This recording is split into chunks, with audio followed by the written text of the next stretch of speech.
तो ये जो करंट है ये सितंबर माह का है। सितंबर माह में जो भी प्रमुख न्यूज रहा है तो उसी का एक सार है, समझो कि है कि नहीं।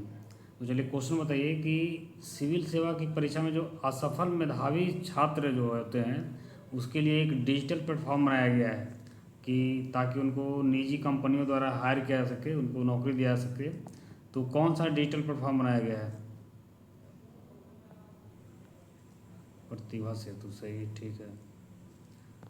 अगला क्वेश्चन है कि अभी एससीओ का बैठक हुआ था, है कि नहीं, यानी संघाई सहयोग संगठन, है कि नहीं। तो ये कहाँ हुआ है, इसका मैंने सम्मेलन ही कहाँ हुआ अभी हाल ही में? हाँ, तियानजिन में। अच्छा, ये एससीओ का गठन कब हुआ था? एससीओ के बारे में अगर हम बात करें तो इसका मतलब गठन कब हुआ था?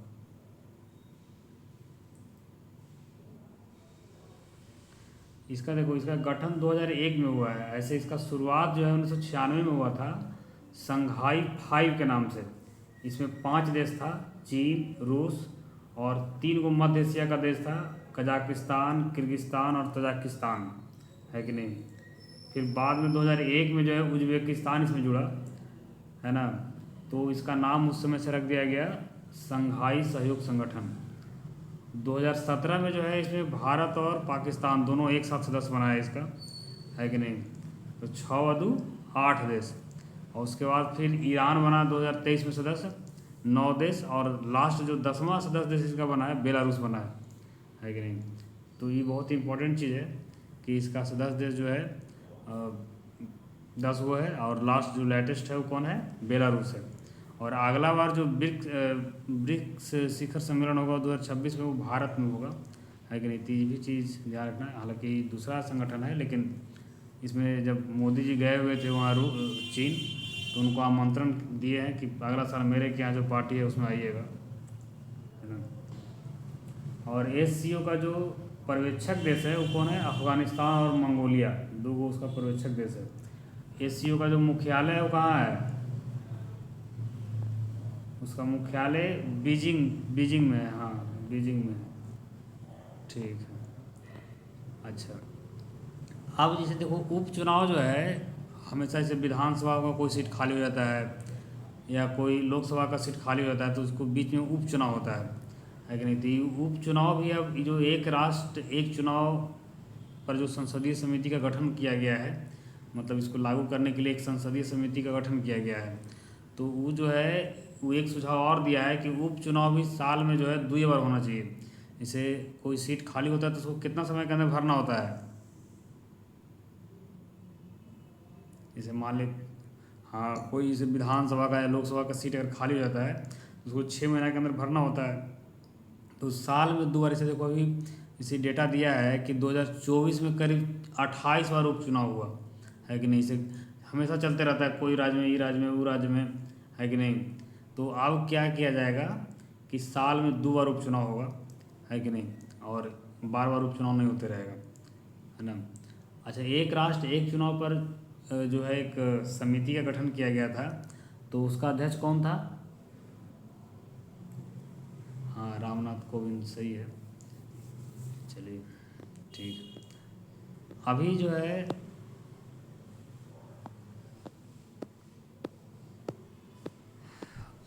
मान ली पासपोर्ट की बात करते हैं। जैसे कोई फर्जी पासपोर्ट बना करके या वीज़ा का उपयोग करके भारत में प्रवेश कर जाता है, तो उसके लिए एक मतलब कानून बनाया गया है कि नहीं।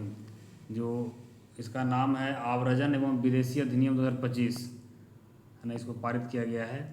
तो इसमें क्या सज़ा का प्रावधान है? 7 साल का जेल और 10 साल का 10 लाख रुपया मतलब जुर्माना, है ना। इसको ध्यान रखना है। अच्छा, भारत आजकल, मैंने आजकल नहीं, इसे पिछला 2 4 5 साल से सेमी कंडक्टर के क्षेत्र में काफ़ी मतलब कह सकते हैं कि एक्टिव होकर के काम कर रहा है। क्योंकि आने वाला जो युग होगा वो सेमी कंडक्टर का ही होगा। सेमी कंडक्टर जैसे कि जितना भी हम चिप्स वगैरह का यूज करते हैं, है कि नहीं, मोबाइल में, लैपटॉप में, टीवी में, यहाँ तक कि अंतरिक्ष में भी हो रहा है बहुत। जितना भी डेटा संग्रह करने के लिए तो उसका यूज किया जाता है। यानी कहने का मतलब है कि ये जो है मतलब उसके बगैर जो है डिजिटल दुनिया असंभव है कि नहीं। और भारत में इसका कोई प्रोडक्शन होता नहीं था पहले। तो अभी गुजरात के सानंद में 2-3 साल पहले मैंने एक लगाया गया था फैक्ट्री उसका, एक तरह से कह सकते हैं। और वो मैंने चालू हुआ है, और पहला चिप्स जो है भारत मैंने अपना स्वदेशी खुद का बना हुआ है कि नहीं लॉन्च किया है। तो उस चिप्स का नाम क्या है पता है? वो जो मतलब जो बनाया गया है कि नहीं, पहला चिप भारत का, उसका नाम क्या है? ये क्वेश्चन अभी हाल ही में जो बीपीएससी असिस्टेंट का परीक्षा हुआ था उसमें पूछा भी है। विक्रम 3201 है कि नहीं, विक्रम 3201 जो है ये यही चिप्स जो है मतलब पहला भारत का स्वदेशी चिप है ये, है कि नहीं, इसको ध्यान रखना है।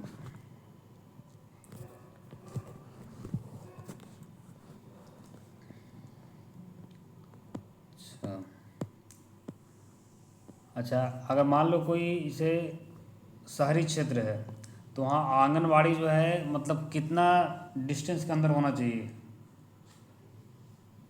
मतलब ऐसा शिक्षा नीति में प्रावधान है कि नहीं, 500 मीटर के अंदर होना चाहिए। और ग्रामीण क्षेत्र में जो है 1 किलोमीटर से अधिक दूर नहीं होना चाहिए, 1 किलोमीटर के अंदर होना चाहिए, है कि नहीं, ग्रामीण क्षेत्रों में।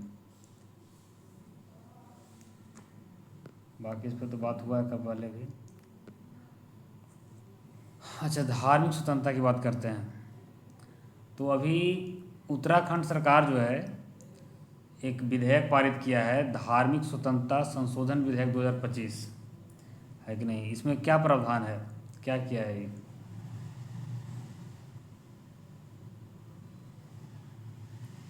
इसमें किया गया है कि इसे मतलब नौकरी, धन या किसी चीज़ का उपहार का लालच दे करके किसी व्यक्ति को मतांतरण करवाना यानी धर्म परिवर्तन करवाना है कि नहीं, अपराध घोषित किया गया है।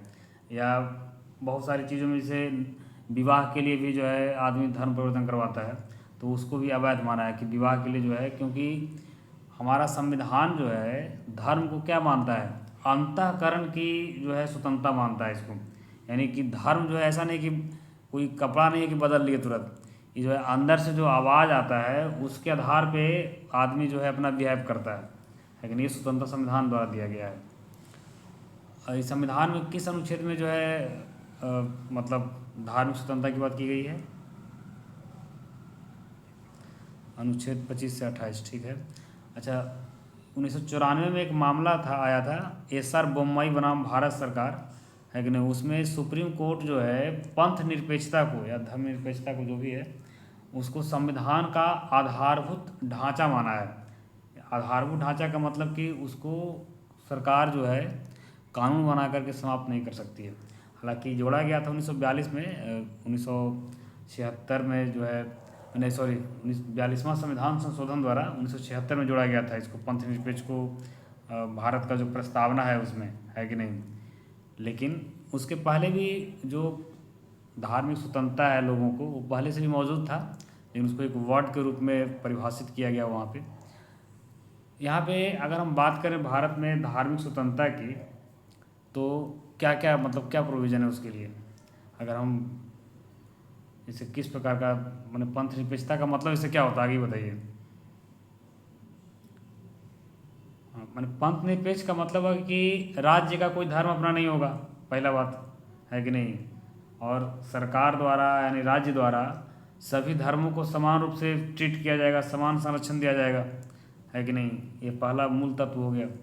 दूसरा है कि सरकार जो होती है धर्म के मामले में सैद्धांतिक रूप से हस्तक्षेप नहीं करती है कि नहीं, कि भाई तुमको जो करना है अपना करो, धर्म के मामले में हम हस्तक्षेप नहीं करेंगे। लेकिन अगर संविधान के प्रावधानों का उल्लंघन करता है धर्म, तो उस स्थिति में जो सरकार है वो हस्तक्षेप कर सकती है कि नहीं। ये चीज़ों को अमेरिका और भारत के संविधान में ये अंतर है कि नहीं। अमेरिका में है कि हम कोई इंटरफेयर नहीं करता सरकार धर्म के मामले में, लेकिन भारत है कि इंटरफेयर करता है। भारत जो है कहता है कि अगर संविधान के प्रावधानों का उल्लंघन होगा, जैसे मान लो धर्म के नाम पर महिलाओं का शोषण होगा अगर, और एक तरफ संविधान कह रहा है कि सबको जो है समान रूप से समान अधिकार है, महिला हो या पुरुष हम उसमें भेद नहीं करते हैं, है कि नहीं। वो भी महिलाओं का भी फंडामेंटल राइट है। जैसे हाल ही में 1 साल पहले 2 साल पहले 2-4 साल पहले शायद 2020 उसमें 2019 की घटना है शायद, केरल के एक मंदिर में महिलाओं को प्रवेश पर रोक लगाया गया था, तो महिलाएं आवाज़ उठाई और उसको सुप्रीम कोर्ट आदेश दिया कि नहीं जा सकती है कि नहीं। तो कहने का मतलब है कि कुल मिलाकर के हम ये कह सकते हैं कि धर्म के मामले में सरकार जो है सैद्धांतिक रूप से हस्तक्षेप नहीं करती है, लेकिन संवैधानिक प्रावधानों को लागू करने के लिए सरकार धर्म के मामले में हस्तक्षेप कर सकती है। सिंपल बात।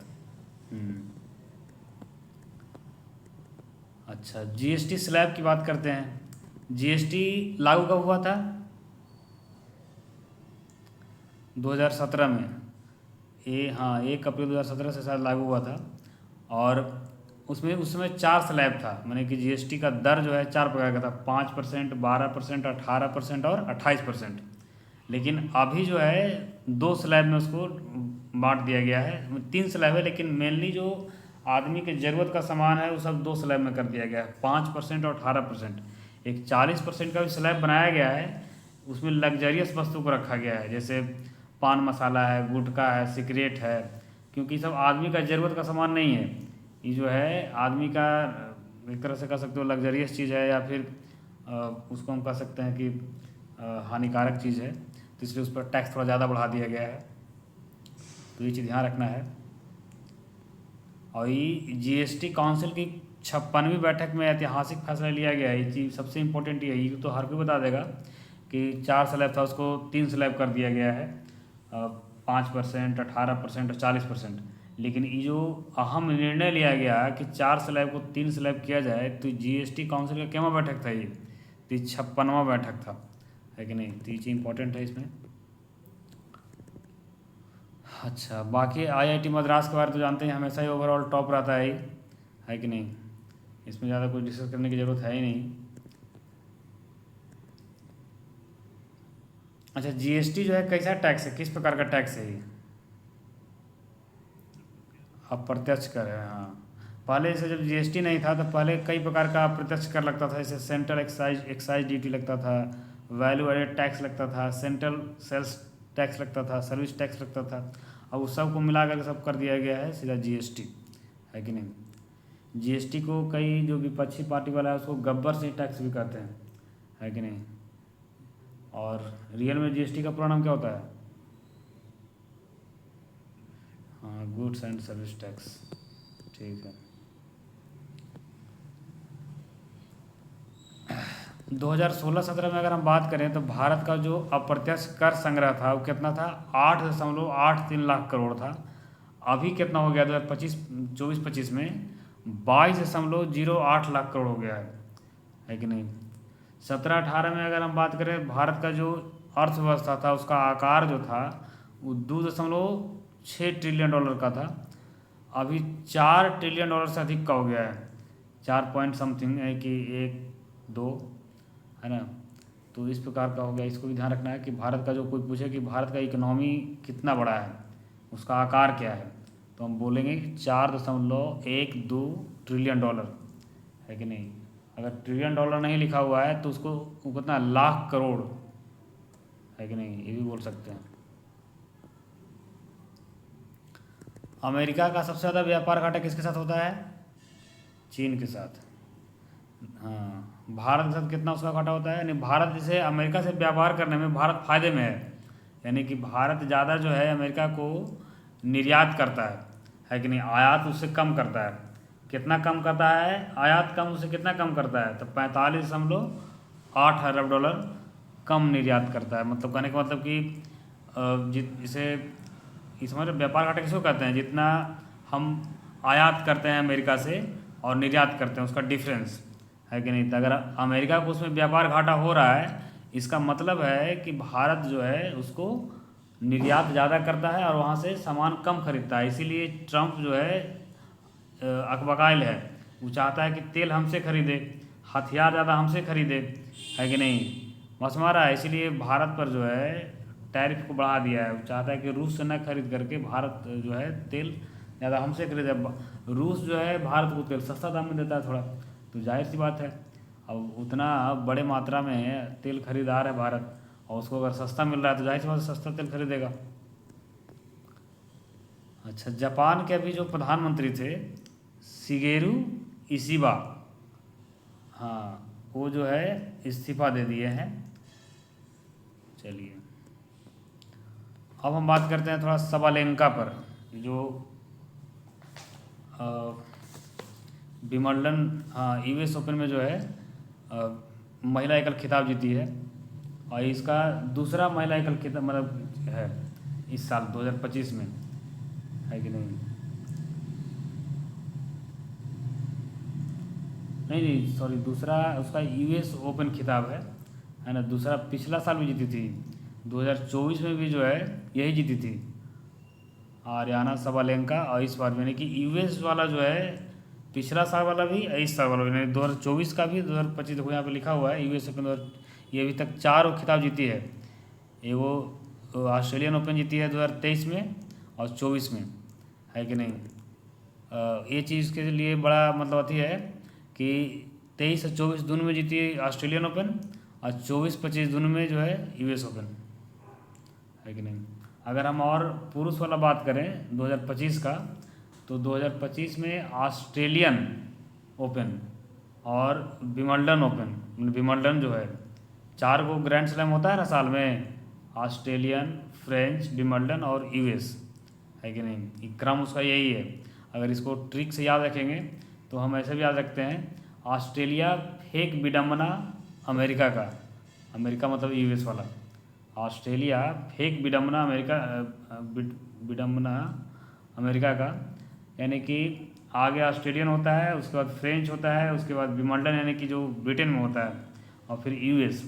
अगर उसको मैप से भी देखेंगे तो अगर हम मैप में, है कि नहीं, इधर दाएं से बाएं तरफ बढ़ेंगे तो आगे ऑस्ट्रेलिया मिलेगा, है कि नहीं, फिर फ्रांस मिलेगा, फिर ब्रिटेन मिलेगा, है कि नहीं? अगर हम मतलब मैप में बढ़ेंगे तो अगर वर्ल्ड का मैप देख रहे हैं आप लोग तो देखिए, और फिर उसके बाद यूएस अमेरिका मिलेगा। तो उसका ये भी क्रम, ये भी मतलब सिंपल है, इसको याद रखना कि कौन आगे होता है, इस भी अगर क्रम पूछ दे परीक्षा में तो ईजी है। और 2025 में क्वेश्चन पूछता है अगर कि पुरुष वाला, तो ऑस्ट्रेलियन और विंबलडन जो है जैनिक सिनर जीता है, और फ्रेंच और जो यूएस है वो कार्लोस अल्कराज जीता है। अच्छा, अभी एशिया कप हॉकी कहाँ हुआ था? राजगीर, बिहार में। भारत जो है दक्षिण कोरिया को हरा करके जो है खिताब जीता है ना। अभी इस पर हम बात किए, यूएस ओपन में कार्लोस अल्कराज जीता है ना, और यूएस ओपन में जीता था और फ्रेंच ओपन में जीता था ये, है ना। तो 2025 में देखो ये 2 को जीता है खिताब, फ्रेंच ओपन और यूएस ओपन, टोटली 6 खिताब जीता है अभी तक विंबलडन में। अभी विश्व आर्थिक मंच जो है बेरोजगारी दर बताया है भारत के बारे में कि यहाँ जो है बेरोजगारी दर कितना है, 2% है। हालांकि इसका आंकड़ा मतलब कम बताया है, इससे ज़्यादा है। अच्छा, अभी हिंदी दिवस कब मनाया जाता है?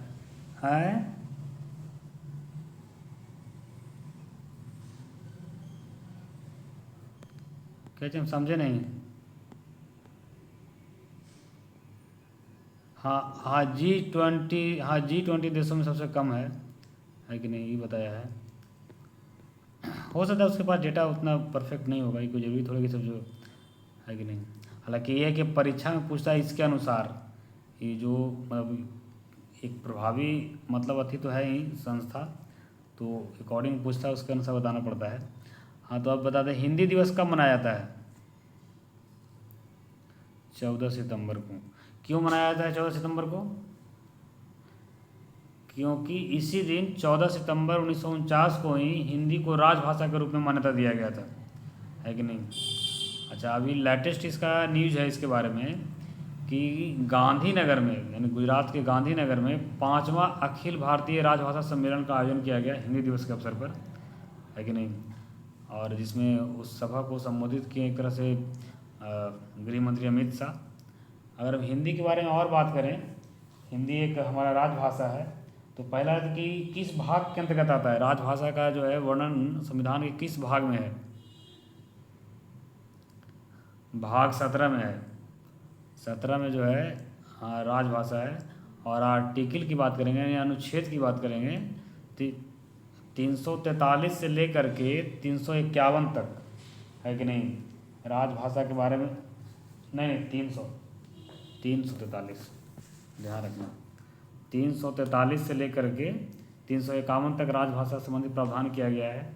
343 ही बताता है कि संघ की राजभाषा हिंदी और लिपि देवनागरी होगी, है कि नहीं। देखो राष्ट्रभाषा और अगर कोई पूछेगा भारत का राष्ट्रभाषा क्या है, तो राष्ट्रभाषा कोई राष्ट्रभाषा नहीं है, किसी भी भाषा को राष्ट्रभाषा का दर्जा नहीं दिया गया है कि नहीं। तो ये चीज़ ध्यान रखना है, सिर्फ राजभाषा है हिंदी और लिपि देवनागरी। अगर हम बात करें कि उच्चतम न्यायालय और उच्च न्यायालय का जो कार्य होता है जो भी, उसको भी प्रावधान किया गया है 348 के तहत, अनुच्छेद 348 के तहत ये सब काम अंग्रेजी में होगा, है कि नहीं। अच्छा, 8वीं अनुसूची में इसमें जो है कितने भाषा अभी शामिल किया गया अभी तक? 22 भाषा ना। हाँ, शुरुआत में जैसे 14 भाषा इसमें शामिल किया गया था, लेकिन अभी इसमें 22 भाषा शामिल हो गया है। तो इतना ध्यान रखना है हिंदी के संबंध में। चलिए आगे चलते हैं।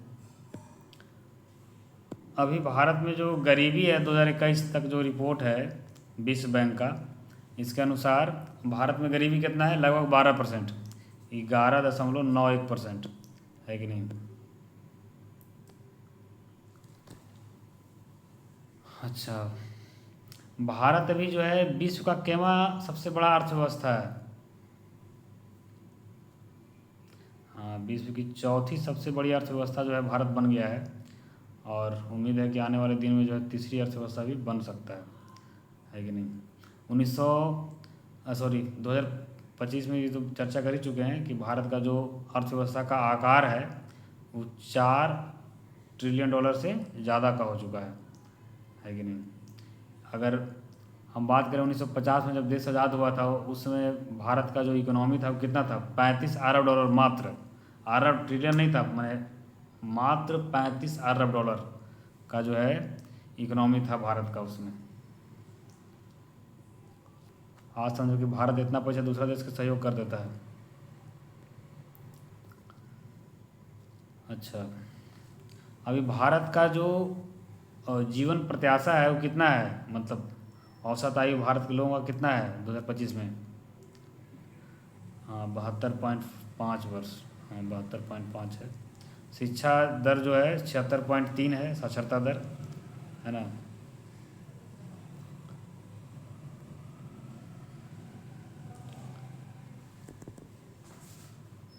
जिस 1960 में भारत का आबादी कितना था? 44.5 करोड़।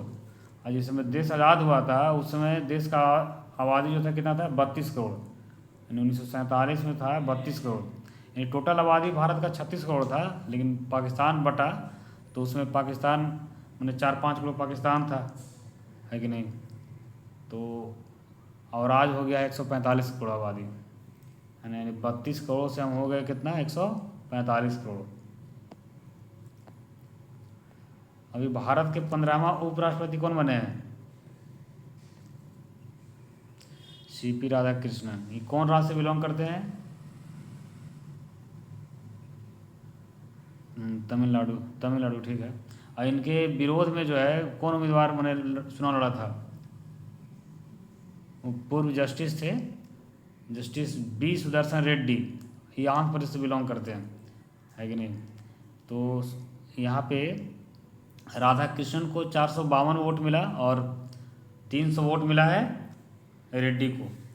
इसमें वोट कौन कौन करता है उपराष्ट्रपति के चुनाव में? संसद के दोनों सदस्य, यानी कि निर्वाचित और मनोनीत दोनों करता है। यानी कि टोटल अगर हम सदस्य की बात करेंगे, है कि नहीं, तो कितना हो जाएगा? 543 लोकसभा से और 245 राज्यसभा से, टोटल कितना हो जाएगा? 788। यानी टोटल 788 सदस्य जो है मत करने के योग्य होते हैं, है कि नहीं। और इसमें अभी जो वर्तमान चुनाव हुआ तो इसमें जो वोट का मतलब एक तरह से कह सकते हैं कि टोटल वैल्यू कितना रहा, मतलब कितना पड़ा, तो 767 सदस्यों ने हिस्सा लिया उसमें मतदान में, है कि नहीं। अच्छा, इसमें सबसे इम्पोर्टेंट चीज़ है कि इसमें 3 गो पार्टी जो है मतदान नहीं किया, मतलब जिसका टोटल सदस्य जो था 14 गो था, तो 3 गो कौन कौन था, बीजू जनता दल, भारत राष्ट्र समिति और अकाली दल।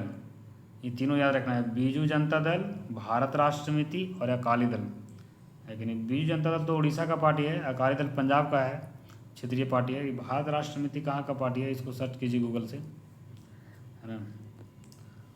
आगे चलते हैं। अभी हाल ही में जो है वन एवं पर्यावरण मंत्रालय द्वारा स्वच्छ वायु सर्वेक्षण 2025 का परिणाम जारी किया गया है।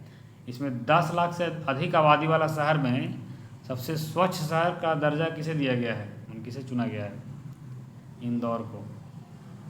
और सर्वश्रेष्ठ आर्द्रभूमि शहर पहली बार इसका भी खिताब दिया गया है, इसको ये भी दिया गया है किसको, इंदौर को ही, है कि नहीं। हाँ,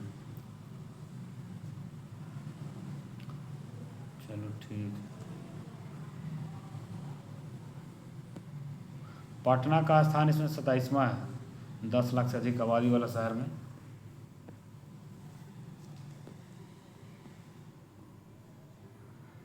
अच्छा, बिहार के पिछड़ेपन में कुछ बात कर लेते हैं, बिहार के बारे में। जैसे बिहार का पिछड़ेपन का तो बहुत सा कारण है, गरीबी है, बाढ़ सुखाड़, है कि नहीं, उद्योग की कमी।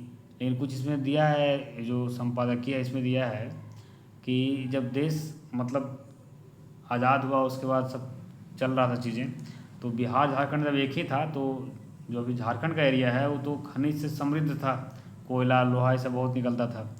लेकिन उसमें एक रूल लागू था, भाड़ा समानीकरण, है कि नहीं।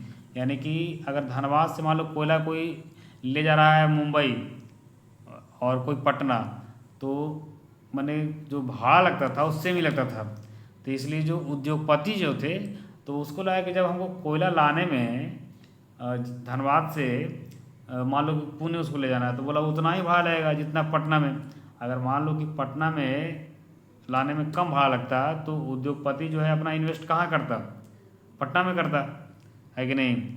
लेकिन उसको मतलब वही दाम में वहाँ पुणे उधर तमिलनाडु में मिल रहा था, है कि नहीं। तो इसलिए उद्योग शिफ्ट नहीं हो पाया, एक कारण ये भी है, ऐसे तो बहुत सारे कारण हैं, लेकिन एक हालांकि 1990 के बाद से जो है रूल लागू किया गया कि दूरी के हिसाब से फिर भाड़ा जो है सेटअप हुआ, है ना।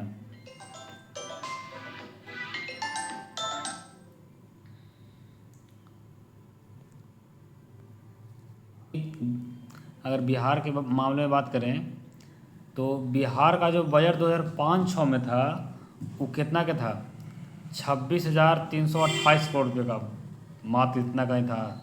अभी बजट हो गया है 3,16,895 करोड़ रुपये का। ये बहुत इंपॉर्टेंट चीज़ है, अगर आप बिहार से बिलोंग करते हैं तो कम से कम इतना पता होना चाहिए कि बिहार का बजट का आकार कितना है, कितना का बजट है बिहार का। तो 3,16,895 करोड़ रुपये का जो है बिहार का बजट है। अच्छा, एक अभी चर्चा में चीज़ रहा था बंगाल फाइल्स, लेकिन एक फिल्म जो है जैसे केरला फाइल्स, जम्मू कश्मीर फाइल्स आया, उसी प्रकार से बंगाल फाइल्स आया है। ये जो मूवी का निर्देशक है यानी इसका चित्रण जो किया है वो कौन किया है, विवेक रंजन अग्निहोत्री, है कि नहीं। इसमें मेनली दिखाया गया है कि जो 16 अगस्त 1946 को, है कि नहीं, डायरेक्ट एक्शन डे मनाया गया था मुस्लिम लीग के द्वारा, उसमें काफ़ी मतलब हिंसा हुआ था, उसी चीज़ को चित्रण किया है। इसमें बंगाल की जो सरकार है वो विरोध कर रहा है फिल्म का, है कि नहीं, और कई लोग इसको सपोर्ट भी कर रहे हैं।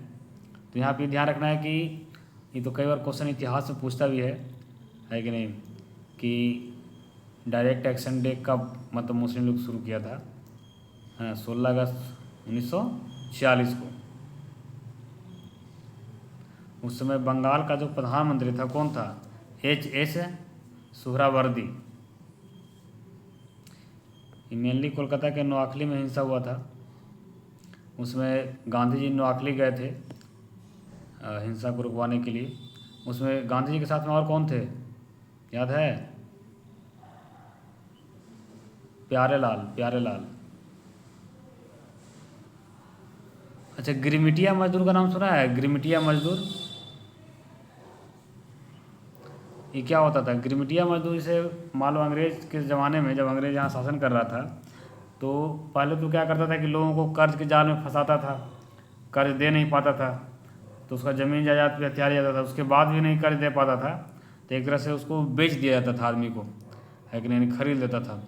और फिर उसको जो है काम करवाने के लिए उधर जो द्वीपीय देश है ना, फिजी, तो उधर सूरीनाम, कहाँ कहाँ त्रिनाद, ये सब ले गए। इसलिए कई वैसे जो देश हैं छोटे छोटे, वहाँ बिहारी लोग हैं और भोजपुरी वगैरह बोलते हैं, मॉरिशस है उसमें शामिल, है कि नहीं। तो उसी को जो एक तरह से आदमी को एक तरह से खरीद के जो ले जाता था यहाँ से, बिहार से, वहाँ काम करने के लिए मजदूर को, उसी को गिरमिटिया मजदूर कहा जाता था, है कि नहीं। आज भी बिहार से बहुत सारे लोग जो है काम के लिए पलायन कर रहे हैं देश के अन्य हिस्सों में।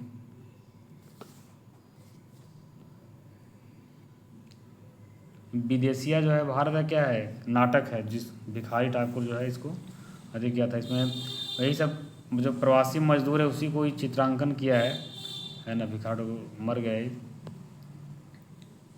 अच्छा, एक मिशन चल रहा है ज्ञान भारतम मिशन, इसका उद्देश्य क्या है, क्या कर रहा है, इसके द्वारा क्या किया जा रहा है? इसके द्वारा किया जा रहा है कि जो पांडुलिपि सब जो था ना, जो धरोहर भारत का जो अलग अलग देशों में पड़ा हुआ है, अमेरिका, इंग्लैंड, इस सब में, तो वहाँ से मतलब लाने का काम किया जा रहा है, उसको संरक्षित करने का काम किया जा रहा है। तो ज्ञान भारतम मिशन है ना, अभी से अमेरिका से 559 धरोहर को वापस लाया गया है कि नहीं, इसके तहत। अच्छा, ब्राज़ील के पूर्व राष्ट्र है, नहीं पैसा नहीं लेता है इसे, उससे कूटनीति के माध्यम से लाता है, बात करके कि भाई मेरे देश का चीज़ है तो आप हमको सौंप दीजिए। वो भी संरक्षित रखे हुए था, ऐसा नहीं इसे अब थोड़े कि संरक्षित। हम कल्पना कर सकते हैं कि अफ़गानिस्तान का जो सरकार है, सीरिया का सरकार है, जो कट्टरपंथी टाइप का सरकार है, वो किसी दूसरे देश के इतिहास को संरक्षित रखेगा?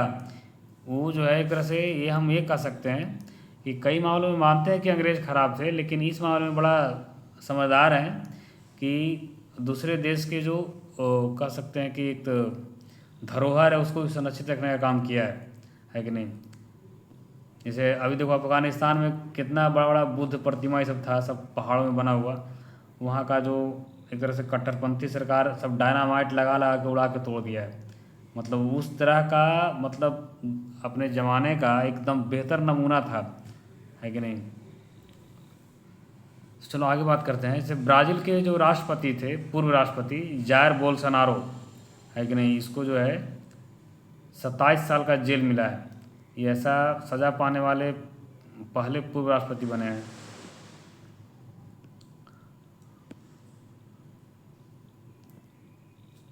भारत और मॉरिशस के बीच एक मतलब व्यापार समझौता हुआ है, इसमें यूपीआई का उपयोग जो है वो भी करेगा, है कि नहीं। और रुपये कार्ड जो एटीएम कार्ड होता है रुपये, है कि नहीं, उसका यूज भी जो है वहाँ भी हो सकता है।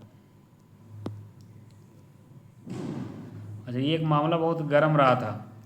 ये राज्यपाल और राष्ट्रपति जो मतलब विधेयक को पास होने पर, इसे राष्ट्रपति तो ज़्यादातर ऐसा नहीं करता है, क्योंकि राष्ट्रपति तो केंद्र सरकार के द्वारा ही एक तरह से है, तो जो भी केंद्र सरकार कहेगी वो राष्ट्रपति करता है। लेकिन राज्यों में क्या होता है कि हमेशा तकरार होता है राज्यपाल और सरकार के बीच में, क्योंकि राज्यपाल जो होता है वो केंद्र सरकार द्वारा नियुक्त होता है, और अगर राज्य में सरकार अगर मतलब एक तरह से कह सकते हैं कि जो केंद्र में सरकार है उसके विपक्ष वाला है, यानी उससे उसका गठबंधन नहीं है, तो काफ़ी एक तरह से हम कह सकते हैं वहाँ पे जो है तकरार की स्थिति रहती है। तो तमिलनाडु में एक मामला हुआ था कि कई विधेयक वहाँ सरकार पारित कर दिया और राष्ट्रपति अपना अंतिम सहमति देगा था ना कानून बनेगा, है कि नहीं। तो जो है अपना सहमति नहीं दे रहे थे राष्ट्रपति, सॉरी राज्यपाल। तो इसमें वहाँ का सरकार जो है सुप्रीम कोर्ट चला गया और सुप्रीम कोर्ट जो है उसको मतलब एक तरह से जो काम राज्यपाल का करना था वो काम सुप्रीम कोर्ट कर दिया। तो ये भी पहली बार ऐसा इतिहास में हुआ, भारतीय इतिहास में, कि राज्यपाल के बगैर जो है किसी राज्य का विधेयक को पारित मान लिया गया सुप्रीम कोर्ट के निर्देश में।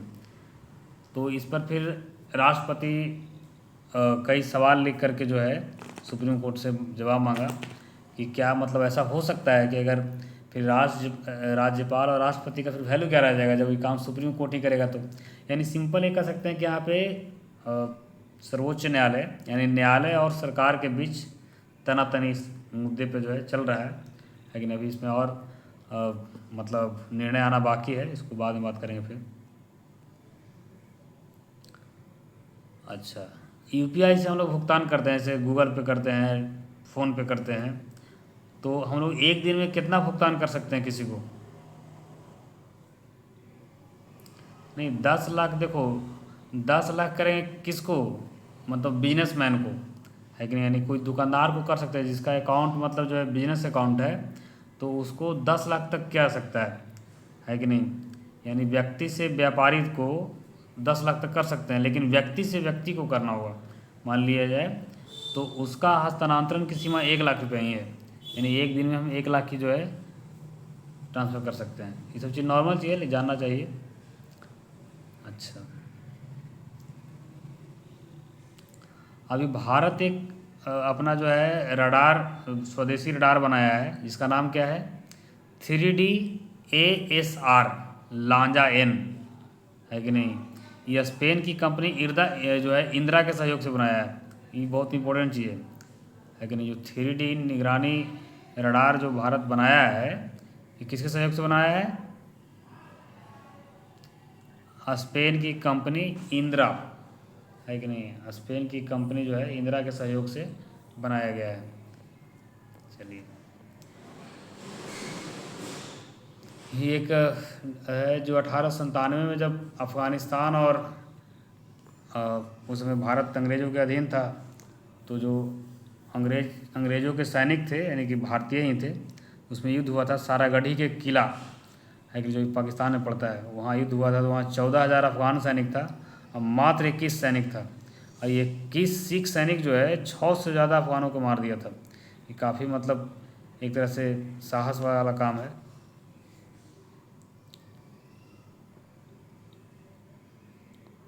अच्छा, अभी नेपाल में जो है अभी आंदोलन हुआ, अभी चलिए इसको बाद में बात करेंगे फिर। 1987 में जो है मतलब श्रीलंका में एक संकट क्रिएट हुआ था लिट्टे के कारण, है कि नहीं। तो उसमें भारत एक ऑपरेशन चलाया था, उस ऑपरेशन का नाम क्या था? ऑपरेशन पवन, उसका नाम था ऑपरेशन पवन।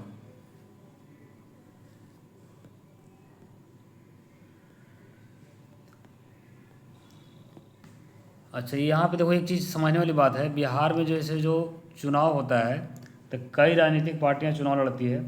तो एक डेटा बहुत मतलब समझने वाला है और बहुत कह सकते हैं कि इसका एक तार्किक बहस कर सकता है इस पर आदमी। जैसे 2005 में अगर देखें तो 65 जो है दल चुनाव लड़ा था बिहार में, बिहार की बात है कि नहीं। 54 पार्टी को एक को सीट नहीं मिला था, उन्हें शून्य पार्टी वाला दल वाला रहा था। लास्ट जो हुआ है 2020 में चुनाव भारत बिहार में, तो उसमें जो है 211 वो पार्टी चुनाव में भाग ली थी, और 199 पार्टी को समझो कि एक भी सीट नहीं मिला, यानी कि मात्र 12 पार्टी को ही सीट मिला, 1 2 100 जो भी मिला, है कि नहीं। तो ये चीज़ इम्पॉर्टेंट है थोड़ा सा, मतलब जानने के लिए कि कितना पार्टी चुनाव मैदान में उतरती है कि नहीं। तो इसमें कई पार्टी ऐसे, देखो इसमें कई पार्टी ऐसा भी होता है कि वो सिर्फ जो है ना ब्लैक मनी को वाइट करने के लिए, जैसे क्या होता है ना कि चुनाव को अगर कोई चंदा मिलता है तो उस पर टैक्स नहीं लगता है कि नहीं। तो मान लो ऐसा अभी एक मामला भी आया था कि कई बिहारी सब के आदमी जो है क्या करता था कि इसे अपना इनकम का मैंने छुपाने के टैक्स से बचने के लिए वो अपना एक बड़ा हिस्सा जो है कोई राजनीतिक पार्टी को चंदा दे दिया, और फिर उसको से 5% कमीशन छोड़ करके फिर पैसा वापस ले लिया, है कि नहीं। तो इसका भी पर्दाफाश हुआ है अभी हाल ही में। अच्छा, ये कजरा जो है यहाँ सौर ऊर्जा संयंत्र लगाया गया है, तो बिहार में कहाँ पड़ता है, किस डिस्ट्रिक्ट में? नहीं, लखीसराय में पड़ता है।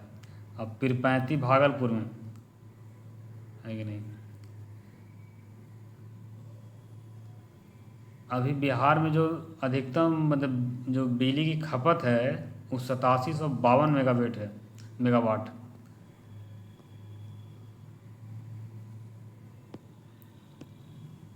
अच्छा, नेपाल की पहली महिला पीएम कौन बनी अभी हाल ही में जो आंदोलन हुआ नेपाल में, तो उसके बाद एक कह सकते हैं कि अंतरिम सरकार बनाया गया है वहाँ पे, तो वहाँ पे प्रधानमंत्री कौन बनी है? सुशीला कार्की। ये पहली महिला वहाँ के प्रधानमंत्री है कि नहीं? पहले वहाँ के मुख्य न्यायाधीश भी रह चुकी है ये, सुशीला कार्गी कार्की कार्की।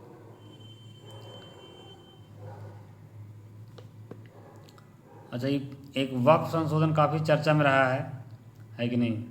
तो इसमें सुप्रीम कोर्ट का निर्णय आया है, तो बहुत सारा इस पर इशू था। तो इसे इसमें देखो सुप्रीम कोर्ट क्या निर्णय दिया है कि जो केंद्रीय वक्फ परिषद होगा, तो मतलब 22 सदस्यीय प्रावधान किया गया है। तो उसमें बोला है कि अधिकतम जो है 4 वो गैर मुस्लिम हो सकता है उसमें, और राज्य में जो 11 सदस्यीय राज्य वक्फ बोर्ड होगा उसमें अधिकतम 3 गैर मुस्लिम सदस्य हो सकता है कि नहीं? एक चीज़ पर इसमें जो है अंतरिम रोक लगा दिया है, जो विधेयक सरकार बनाया था यानी पारित किया गया था सरकार के द्वारा, तो उस पर रोक लगा दिया है। वो कौन लगाया है? देखो, इस जटिल क्वेश्चन पूछ सकता है, इसे काफ़ी जो है अच्छा अच्छा क्वेश्चन बनेगा एग्जाम में। तो इस पर अंतरिम रोक लगाया है कि जैसे एक उसमें जो सरकार विधेयक पारित किया था, तो उसमें था कि वक्फ को ज़मीन वही दान करेगा जो कम से कम 5 साल से मुस्लिम है कि नहीं? यानी कोई गैर मुस्लिम जो है वक्फ को ज़मीन दान नहीं कर सकता है, ये प्रावधान था। तो इस पर जो है सुप्रीम कोर्ट रोक लगा दिया कि नहीं। ये बोला कि ऐसा अभी तंत्र कोई डेवलप नहीं है जिसके माध्यम से जो है ये चीज़ क्लियर किया जा सकता है कि 5 साल से है कि नहीं, मतलब मुस्लिम प्रैक्टिस में, है ना? इसके अलावा एक सबसे जो ज़्यादा विवादित चीज़ था कि वक्फ के पास जो ज़मीन होगा वो बाई यूजर होगा, यानी कि बाई यूजर मतलब समझते हो? बाई यूजर का मतलब कि जैसे वक्फ बोर्ड बोलता था कि ये ज़मीन हम वर्षों से हम यूज करते आ रहे हैं, तो इसलिए ये वक्फ का ज़मीन है। लेकिन ऐसा नहीं है, और उसको कागज़ दिखाना पड़ेगा, है कि नहीं? सुप्रीम कोर्ट भी माना है कि ऐसे जो है ऐसे सरकारी ज़मीन का बहुत जगह जो है वक्फ के नाम पर जो है उसको कब्जा कर लिया गया है, तो उसको उसको छोड़ना पड़ेगा, है कि नहीं? यानी कि आपके पास उसका ज़मीन का कागज़ होना चाहिए, है ना?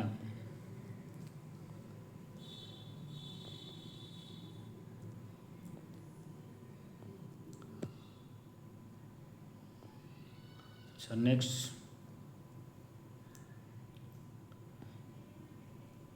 ये वक्फ वाला जो कानून है कब पारित हुआ था? 5 अप्रैल 2025 को राष्ट्रपति द्रौपदी मुर्मू उस पर साइन कर दी थी। 3 अप्रैल को लोकसभा में पारित हुआ, और 4 अप्रैल 2025 को जो है राज्यसभा से पारित हुआ, और 5 अप्रैल को द्रौपदी मुर्मू उस पर साइन कर दी और वो कानून बन गया।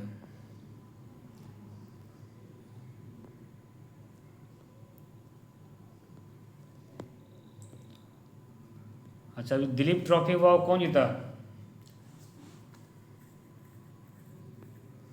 दिलीप ट्रॉफी कौन जीता है? मध्य क्षेत्र जीता है, बंगलुरु में हुआ था।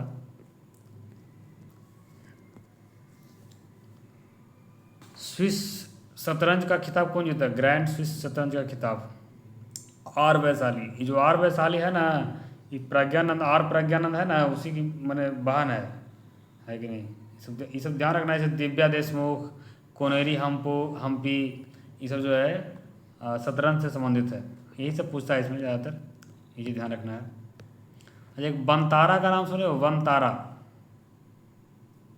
दुनिया का सबसे बड़ा जो है पशु संरक्षण केंद्र है ये। और ये चलाता कौन है? जो है मुकेश अंबानी का जो बेटा है अनंत अंबानी, उसी का ये ड्रीम प्रोजेक्ट है कि नहीं? यहाँ जो है बहुत सारे घायल जानवरों को बचाया जाता है, उसको इलाज किया जाता है।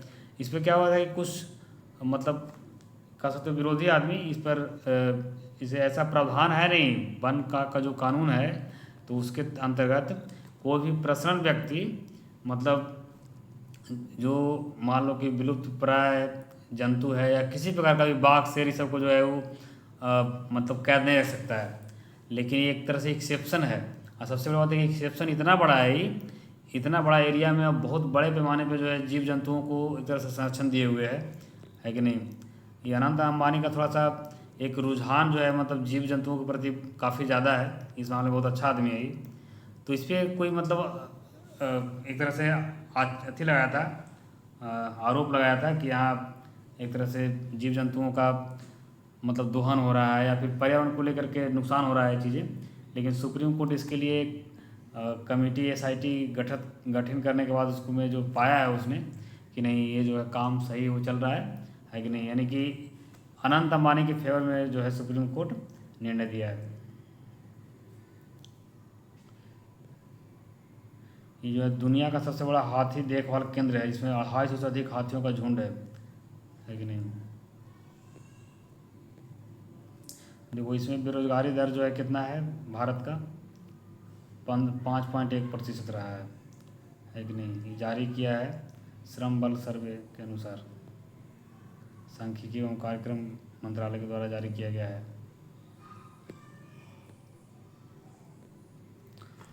अच्छा, सरकार के द्वारा कुछ योजना की बात कर लेते हैं।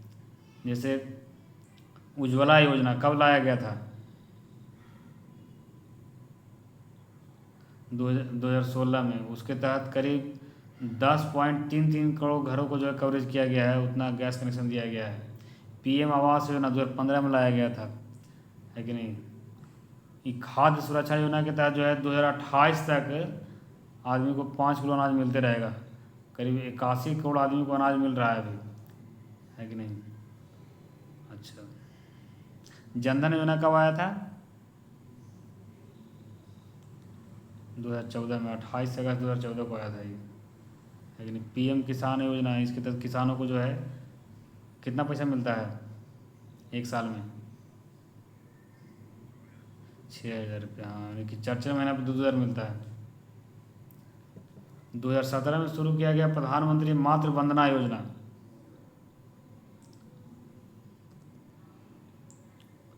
चलो आगे चलते हैं। अभी जो है इंडियन जो क्रिकेट टीम है उसका नया जो है प्रयोजक कौन बना है, जर्सी प्रयोजक कौन बना है? Apollo tyres. पहले ड्रीम 11 था, लेकिन ड्रीम 11 क्या था कि एक तरह से वो जुआ भी खिलाता था आदमी को, तो उस पर बैन लगा दिया गया। अभी हाल ही में सरकार जो है ऐसा कानून ला करके कि कोई भी जो डिजिटल प्लेटफार्म है जो लोगों को एक तरह से जुआ खेलने के लिए प्रोत्साहित करता है, यानी पैसा वाला जुआ खिलवाता है, तो उस पर सब पर बैन लगा दिया है। तो इसलिए ड्रीम 11 को भी ख़त्म हो गया।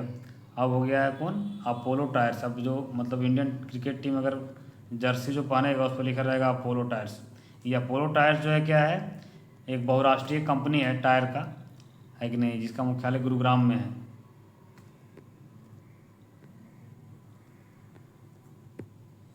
अभी बिहार में चल रहा था मतलब जो है विशेष मतदाता सूची विशेष गहन पुनरीक्षण, है ना। तो ये जो है लास्ट टाइम कब हुआ था? 2003 में हुआ था। एसआईआर का मतलब क्या हुआ?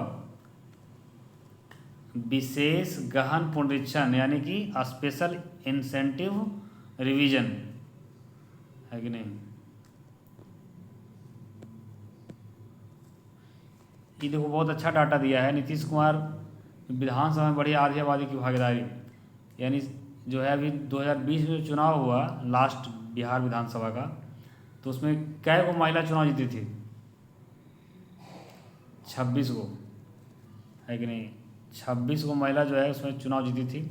सबसे ज़्यादा जो महिला चुनाव जीती है 2010 में जीती है 34 गो, है कि नहीं। और 1972 में जो है एक को महिला नहीं जीत पाई थी चुनाव। तो ये बहुत इंपॉर्टेंट चीज़ है ना।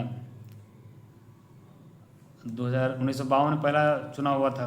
अभी जो चुनाव होने वाला 2025 में बिहार में विधानसभा चुनाव, वो कैमा चुनाव होगा? 18वां चुनाव होगा। 17 चुनाव हो चुका है, 17 बार, ठीक है। तो ये चीज़ जो है इम्पोर्टेंट है, इसको ध्यान रखना है। अभी एफबीआई क्या है, मतलब किस देश का जो है एक तरह से जांच एजेंसी है? अमेरिका का। उसका निर्देशक है काश पटेल, भारतीय मूल का है। ये काफ़ी चर्चा में है थोड़ा, मतलब वहाँ कुछ घटना घटा उसके कारण। काश पटेल। अच्छा, स्टूडेंट क्रेडिट कार्ड योजना के तहत जो है अब ब्याज मुक्त मिलेगा शिक्षा ऋण। ये स्टूडेंट क्रेडिट कार्ड योजना कब शुरू किया गया था बिहार में? ये 2 अक्टूबर 2016 से जो है लागू किया गया था स्टूडेंट जो है क्रेडिट कार्ड योजना। इसके तहत जो है 4 लाख रुपये तक का क्या मिलता था, लोन मिलता था, अभी भी मिलता है। तब इसको मतलब ब्याज मुक्त कर दिया गया है। पहले था कि जो सामान्य आवेदक होता था उसको 4% लगता था, और महिला, दिव्यांग, ट्रांसजेंडर ये सब जो होता था उसको 1% ब्याज लगता था। अब सबको कर दिया गया है कि जो है ब्याज मुक्त ऋण मिलेगा, है कि नहीं। और अवधि बढ़ा दिया है कि उसको 5 साल की जगह आप 7 वर्ष में जो है उसको लौटा सकते हैं, विशेष परिस्थिति में 10 साल में लौटा सकते हैं। ये सब चुनाव का टाइम थोड़ा सा दिया गया है छूट। पहले जो उम्र सीमा था वो 18 वर्ष, न्यूनतम 18 वर्ष और अधिकतम 25 वर्ष था। अब जो है अधिकतम 30 वर्ष कर दिया गया है कि नहीं। SC ST के आवेदक को अधिकतम उम्र सीमा 33 वर्ष कर दिया गया है।